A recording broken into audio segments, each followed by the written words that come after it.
Okay, riders, so kukuha ulit tayo ng dalawang bola dito. Tingnan natin, check natin ang bounce check nila at yung grip check natin. So yun lang magagawa natin.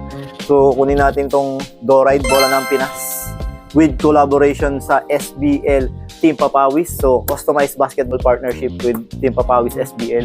Shoutout sa mga SBL na SBL team. Ayan yung bola nila. At i-compare natin dito sa dito. Ito. Uy, nalaglag si Kobe. Balikan natin mamaya ito. Si Never Flat. Never Flat nga ba talaga to? So, unang gagawin natin, hahanginan muna natin. Lalagyan natin ng 9 PSI na hangin ito. 9 PSI na hangin. So, mag-automatic na ito. Mamatay yung 9.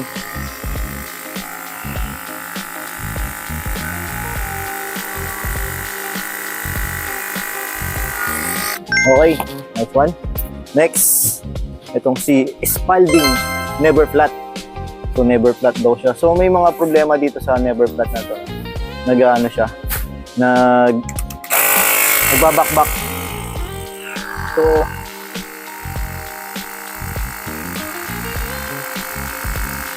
ayun, 9 na siya.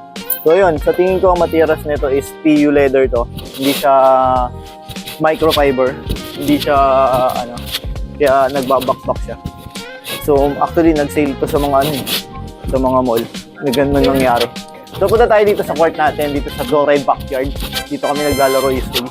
Dito natin iti-test ang bounce check itong bola na to. So Doride bola ng Pinas X Team with collaboration SBL Team Papawis versus Never Flat Spalding. Let's go. Uy, ang layo. Ang layo. Parehas 9 PSI yung hangin nito So yun, ang layo ng difference nito. So yun talaga yung yung Never Flat.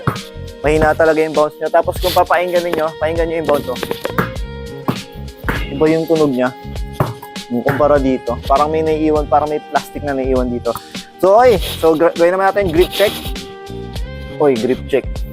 Namamawis na ako. Sorry. Nagano na pasmado na yung kamay ko. Hindi ko na mag-grip parehas. So okay, wala, hindi ko na mag-grip nagpasmado yung kamay ko. Sayang.